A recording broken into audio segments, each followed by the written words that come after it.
আসসালামু আলাইকুম। অবিরাম বাংলা সংবাদে সবাইকে স্বাগত জানাচ্ছি। তামান্না মৌ। শুরুতেই সংবাদ শিরোনাম। রাজধানী সহ সারা দেশে আজ বিক্ষোভ ও অবস্থান বৈষম্য বিরোধী ছাত্র আন্দোলনের। কাল থেকে অনির্দিষ্টকালের সর্বাত্মক অসহযোগ। প্রকাশ্যে ক্ষমা চাইলেন পলক। আন্দোলনকারীদের সাথে ভুল বোঝাবুঝি দূর করতে চান।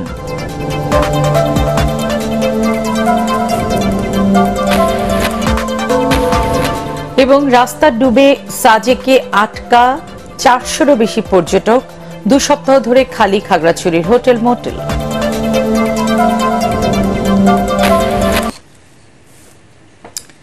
শুনছিলেন সংবাদ শিরোনাম, এবার বিস্তারিত। সকাল 11টা থেকে সারা দেশে বিক্ষোভ কর্মসূচি পালনের ঘোষণা দিয়েছে বৈষম্য বিরোধী ছাত্র আন্দোলন। একই সঙ্গে আগামীকাল থেকে অনির্দিষ্টকালের সর্বাত্মক অসহযোগ আন্দোলনের ডাক দেয়া হয়েছে।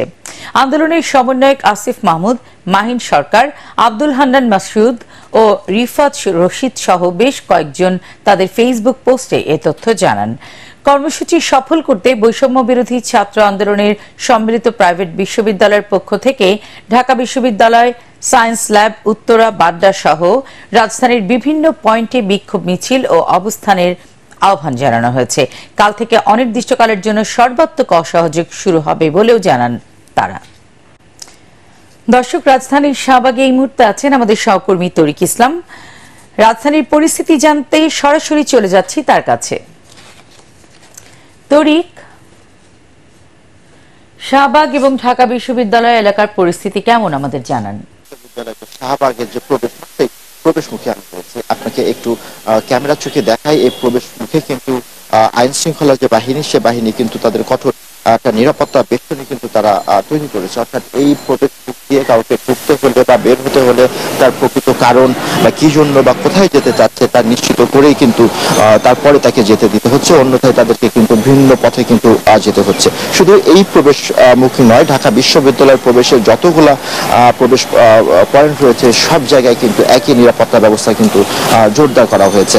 আমরা এখানে দেখেছি সকাল থেকে কিন্তু আইন শৃঙ্খলা বাহিনীর পাশাপাশি অন্যান্য যেই বাহিনীগুলো রয়েছে তাদেরও কিন্তু কঠোর অবস্থানের আমরা দেখতে পেয়েছি। আপনাকে জানিয়ে রাখি যে বৈষম্য বিরোধী যে ছাত্র আন্দোলন, তাদের কিন্তু পূর্ব নির্ধারিত কিন্তু কর্মসূচি, সেই কর্মসূচি অনুযায়ী আজকে সকাল 12টায় কিন্তু তাদের বিক্ষোভ কর্মসূচি রয়েছে। অর্থাৎ সকাল 12টায় তারা ঢাকা বিশ্ববিদ্যালয়ের যে রেজিস্ট্রার ভবন, সেই রেজিস্ট্রার ভবনের সামনে একত্রিত হবে এবং তারপর কিন্তু তারা সেখান থেকে কিন্তু ঢাকা বিশ্ববিদ্যালয়ের বিভিন্ন সড়ক প্রদক্ষিণ করবে এবং তার পরবর্তীতে তাদের কিন্তু পরবর্তী যে কর্মসূচি, সেই কর্মসূচি কিন্তু ঘোষণা করা হবে। এবং একই সাথে জানিয়ে রাখি, তারা কিন্তু আগামীকালে কিন্তু সারা দেশব্যাপী কিন্তু অসহযোগ আন্দোলনের কিন্তু ডাক দিয়েছে। তারা বলছেন যে সরকারকে কোনো ধরনের সহযোগিতা করা হবে না। সেই জায়গা থেকে কিন্তু তারা সারা দেশব্যাপী সকল শিক্ষার্থী এবং আপামর জনসাধারণ যারা রয়েছে সবাইকে কিন্তু এই আন্দোলনে ডাক দিয়েছে। আপনাকে দেখায় যে এখনই কিন্তু আনসার বাংলাদেশ আনসারের একটি মহড়া আমরা দেখতে পাচ্ছি। দুঃখিত, বর্ডার গার্ড বাংলাদেশের একটি মহড়া কিন্তু আমরা দেখতে পাচ্ছি। আপনাকে জানিয়ে রাখি যে পুরো ঢাকা বিশ্ববিদ্যালয় এলাকা কিন্তু একটি থমথমে অবস্থা কিন্তু বিরাজ করছে। আমরা সকালে বিশ্ববিদ্যালয় এলাকা ঘুরেছি, সেখানে আমরা সাধারণ মানুষের উপস্থিতি কিন্তু তেমন একটা দেখতে পাইনি, কিন্তু প্রশাসনের অবস্থান কিন্তু আমরা দেখতে পেয়েছি। তারা সতর্ক অবস্থানে রয়েছে। আমরা তাদের সঙ্গে কথা বলার চেষ্টা করেছি। তারা আমাদেরকে জানিয়েছে যে ছাত্রদের এই আন্দোলনকে কেন্দ্র করে যাতে কোনো ধরনের নাশকতা না হয় বা কোনো ধরনের বিশৃঙ্খলা না হয়, সেক্ষেত্রে তারা কিন্তু সতর্ক অবস্থানে রয়েছে, এমনটাই তারা কিন্তু আমাদেরকে জানিয়েছে। মোটা দাগে যদি বলি যে ছাত্রদের যে কর্মসূচি দুপুর 12টায় সেই কর্মসূচি অনুষ্ঠিত হবে, তারপরই তারা তাদের পরবর্তী যে কর্মসূচি সেটা ঘোষণা করতে পারে। এবং আগামীকাল কিন্তু তারা অসহযোগ আন্দোলনের একটি ডাক দিয়েছে এবং এই কর্মসূচিকে ঘিরে কিন্তু পুরো ঢাকা বিশ্ববিদ্যালয় এলাকা কিন্তু কঠোর নিরাপত্তা ব্যবস্থা কিন্তু জোরদার করা হয়েছে। তো ঢাকা বিশ্ববিদ্যালয় এলাকা থেকে এই ছিল আমার কাছে সবশেষ। তামান্না। তরিক, আপনাকে ধন্যবাদ। কোটা আন্দোলনকে কেন্দ্র করে দেশজুড়ে চলমান পরিস্থিতি ও ইন্টারনেট সেবা ব্যাহত হওয়ার দায় নিজের কাঁধে নিয়ে প্রকাশ্যে ক্ষমা চেয়েছেন ডাক, টেলিযোগাযোগ ও তথ্য প্রযুক্তি প্রতিমন্ত্রী জুনায়েদ আহমেদ পলক। শুক্রবার বিকেলে নাটোরের সিংড়ায় নিজ বাসভবনে উপজেলা শোক দিবস আলোচনা সভায় একথা বলেন তিনি। তরুণ প্রজন্মের কাছে যদি তার কোনো ভুল হয়ে থাকে সেজন্য তিনি প্রকাশ্যে ক্ষমা চান বলে এ সভায় জানান। প্রধানমন্ত্রী শেখ হাসিনার যে কোনো সিদ্ধান্ত মেনে নেওয়ার জন্য প্রস্তুত আছেন বলেও জানান প্রতিমন্ত্রী। সারা দেশের শিক্ষার্থীদের সাথে যে দূরত্ব এবং ভুল বোঝাবুঝির সৃষ্টি হয়েছে তা দূর করতে দ্রুত উদ্যোগ নেওয়ার আহ্বানও জানান পলক। তারা দায়ী। আমার তরুণ প্রজন্মের কাছে যদি আমার কোনো ভুল ত্রুটি হয়ে থাকে আমি করজোরে প্রকাশ্যে আমি ক্ষমা প্রার্থনা করছি। এবং এই ইন্টারনেট ব্যাহত হওয়া, এই সোশ্যাল মিডিয়ার গুজব প্রতিরোধে ব্যর্থ হওয়া, এই সকল কিছু দায় এবং দায়িত্ব, ব্যর্থতা আমি নিজের কাঁধে তুলে নিচ্ছি এবং যে কোনো সিদ্ধান্ত আমি মেনে নেওয়ার জন্য আবারও প্রতিশ্রুতি আমি সকলের সামনে দিচ্ছি। কোটা সংস্কার আন্দোলনকে ঘিরে নাশকতার মামলায় শুনানি শেষে ৪১ জন এইচএসসি পরীক্ষার্থী ঢাকা কেন্দ্রীয় কারাগার থেকে জামিনে ছাড়া পেয়েছেন। এর আগে প্রত্যেক শিক্ষার্থীর ১,০০০ টাকা করে জামানত নিয়ে জামিন মঞ্জুর করেন ঢাকার আদালত।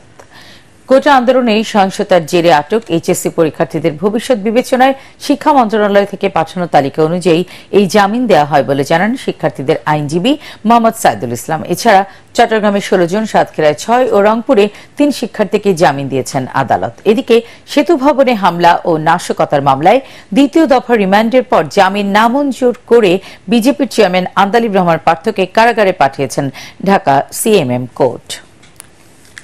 এইচএসসি পরীক্ষার্থী যারা আছেন তাদের জন্য স্পেশালি আমাদের মাননীয় শিক্ষামন্ত্রী মহিবুল হাসান চৌধুরী উনি আমাদেরকে নির্দেশনা দিয়েছেন এবং উনি রিকোয়েস্ট করে স্পেশালি ৪২ জনের লিস্ট দিয়েছেন, যে ৪২ জনকে আজকে জামিন শুনানি করে এবং ওনাদের মুক্তির ব্যবস্থা করা হয়েছে। এই ঝাড়ে ওনার নাম নেই, ওনার এগেনস্টে কোনো স্পেসিফিক অ্যালিগেশন নাই এবং যদি পুলিশ ফরওয়ার্ডিংগুলো যদি পর্যালোচনা করা যায়, উনি এতদিন রিমান্ডে ছিলেন, সেখানেও কোনো উল্লেখযোগ্য তার ব্যাপারে কোনো ইনভলভমেন্ট বা কোনো ডেভেলপমেন্ট আসে নাই।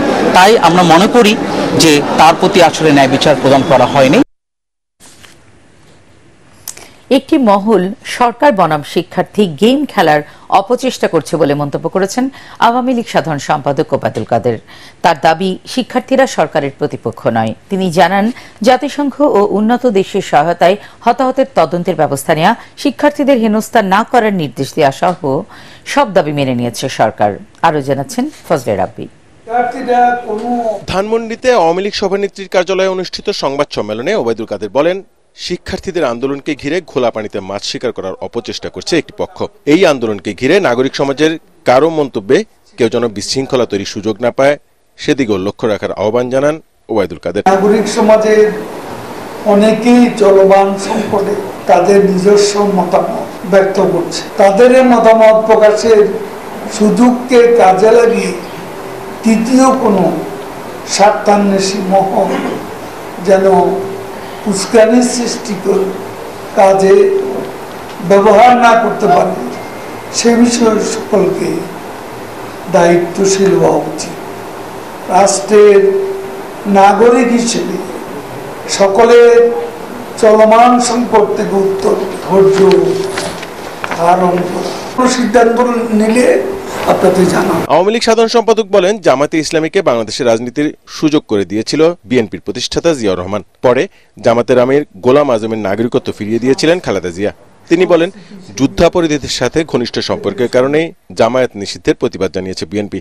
বিএনপির পক্ষে জামাতকে পরিত্যাগ করা যে অসম্ভব সেটা সবাই, যে কারণে জামাতের রাজনীতি নিষিদ্ধ হওয়া দেশের মানুষ সাধুবাদ জানালেও মির্জা ফখরুল ইসলাম আলমগীর এই সিদ্ধান্তকে অগণতান্ত্রিক, অসাংবিধানিক বলবে, এটাই স্বাভাবিক। শিক্ষার্থীদের নিরাপত্তার কথা মাথায় রেখে পর্যায়ক্রমে সব স্কুল, কলেজ ও বিশ্ববিদ্যালয়ে খুলে দেওয়া হবে বলে জানান সড়ক পরিবহন ও সেতুমন্ত্রী। ফজলে রাব্বি, এটিএন বাংলা, ঢাকা। শান্তিপূর্ণ কোটা আন্দোলনকে সংঘাতময় করার জন্য সরকার নিজেই দায়ী বলে মন্তব্য করেছেন ইসলামী আন্দোলন বাংলাদেশের সিনিয়র নায়েবে আমির মুফতি সৈয়দ মোহাম্মদ ফজল করিম। রাজধানীর পুরানো পল্টনে দলটির কার্যালয়ে দেশব্যাপী গণহত্যা, গণগ্রেফতার, নির্যাতন ও হয়রানির ঘটনায় করণীয় বিষয়ে ছাত্র যুবনেতাদের সঙ্গে মতবিনিময় সভায় তিনি এই কথা বলেন। এ সময় দলটির শীর্ষ এই নেতা জানান, সরকার ক্ষমতায় টিকে থাকতে দেশের নিরীহ হাজার হাজার মানুষকে গ্রেফতার ও হয়রানি করছে। জাতীয় ঐক্যের কোনো বিকল্প নেই। কেউ কারোর বিরুদ্ধে কোনো কথা বলবো না। কে নামে নাই, কে নামছে, ওরা চায় আমাদের মধ্যে লাগিয়ে দেওয়া, আমাদের মধ্যে যুদ্ধ শুরু করতে চায় ওরা। আমার টাকার গুলি দিয়ে আমার বুকের মধ্যে গুলি চালাবা, তোমার গুলি আর চালাতে দেওয়া হবে না ইনশাআল্লাহ। গণহত্যার আন্তর্জাতিক তদন্ত চাই এবং আন্তর্জাতিকভাবে আমরা দাবি করতে চাই এই গণহত্যাকারী সরকারকে আমরা বাংলাদেশে আর দেখতে চাই না। আজও আগামীকাল সারা দেশে বৃষ্টি কমে আসতে পারে বলে জানিয়েছে আবহাওয়া অধিদপ্তর।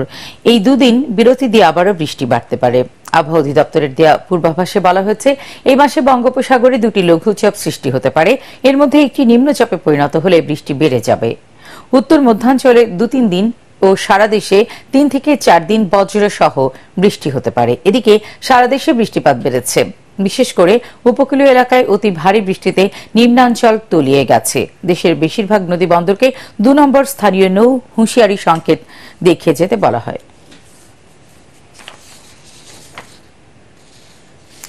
দেশের প্রসিদ্ধ পর্যটন কেন্দ্র রাঙ্গামাটির সাজেকে যাতায়াতকারী সড়ক পানিতে ডুবে থাকায় 4 শতাধিক পর্যটক আটকা পড়েছেন। বিষয়টি নিশ্চিত করেছে বাঘাইছড়ি উপজেলা প্রশাসন। টানা বর্ষণে খাগড়াছড়ি জেলার দিঘিনালার কবাখালী সড়ক এবং বাঘাইহাট বাজারের রাস্তা ডুবে গেছে। ফলে সাজেক যাওয়ার সড়কটির 2টি স্থান ডুবে থাকায় পর্যটকরা ওই পথে ফিরতে পারছেন না, কোনো গাড়ি ওই পথে যেতেও পারছে না। স্থানীয় প্রশাসন আটকে পড়া পর্যটকদের দুপুর পর্যন্ত অপেক্ষা করতে বলেছে। বৃষ্টি কমলে তাদের উদ্ধারে গাড়ি পাঠানো হবে বলে জানানো হয়েছে।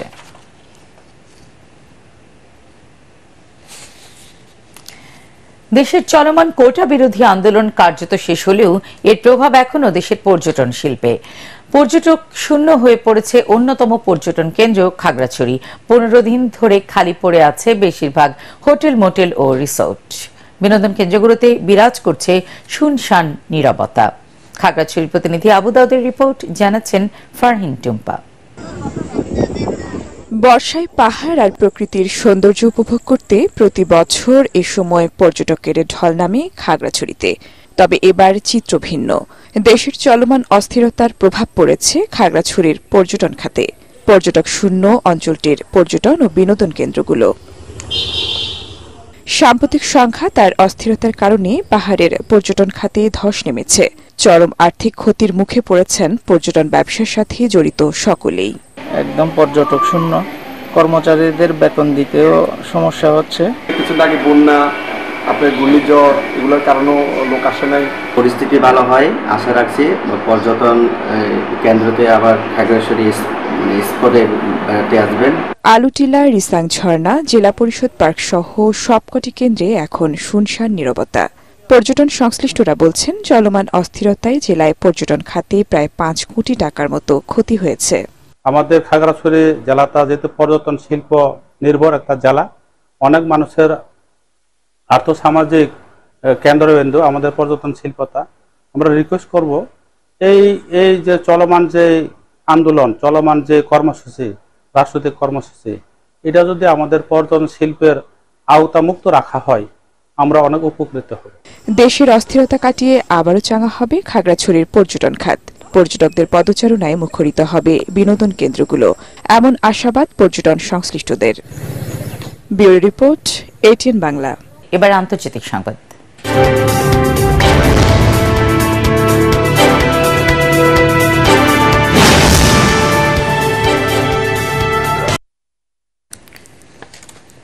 ভারতের সীমান্তরক্ষী বাহিনী বিএসএফ প্রধান মহাপরিচালক নীতিন আগরওয়াল ও বিশেষ মহাপরিচালক YB খুরানিয়াকে সরিয়ে দেওয়া হয়েছে। সংবাদ মাধ্যম এনডিটিভি জানিয়েছেন, সীমান্ত দিয়ে ভারতে অনুপ্রবেশ ঠেকাতে না পারার কারণে এই সিদ্ধান্ত নিয়েছে কেন্দ্র সরকার। বিভিন্ন সংস্থার সাথে সমন্বয়ে বিএসএফ প্রধানের সক্ষমতা নিয়েও প্রশ্ন ওঠে। দুজনকে রাষ্ট্র ক্যাডারে ফেরত পাঠানো হয়েছে। নীতিন আগরওয়াল 1989 ব্যাচের কেরালা কেডার অফিসার ও ওয়াইবি কুরানিয়া ওড়িশা 1990 ব্যাচের কর্মকর্তা আগরওয়ালকে গত বছরের জুনে বিএসএফ প্রধান নিযুক্ত করা হয়। ভারতের সীমান্ত বাহিনী বিএসএফ এর 2,65,000 সদস্য রয়েছে। এবার পার্টিক্স খেলার খবর।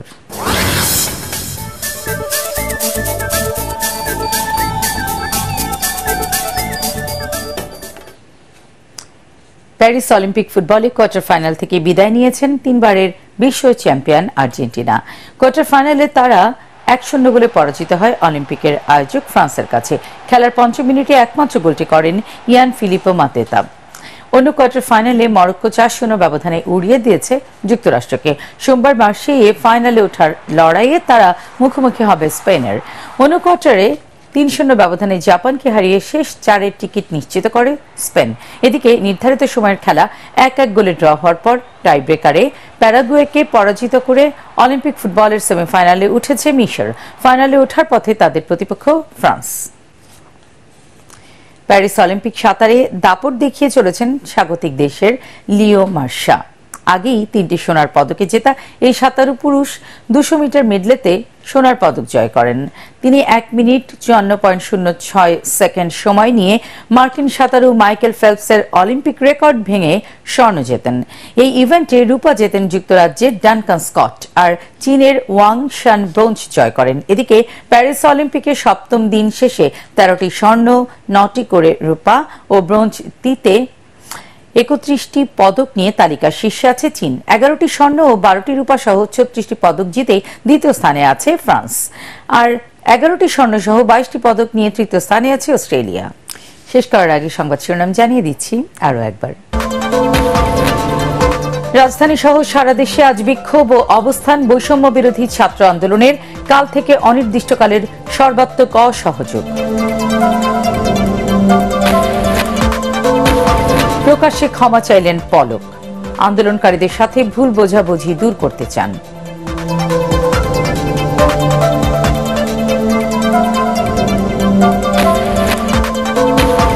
এবং রাস্তা ডুবে সাজেকে আটকা 400-এরও বেশি পর্যটক। 2 সপ্তাহ ধরে খালি খাগড়াছড়ির হোটেল মোটেল।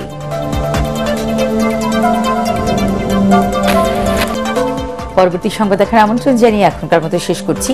এটিএন বাংলা সংবাদ ইউটিউবে দেখতে ব্রাউজ করুন youtube/ATN Bangla News। আল্লাহ হাফেজ।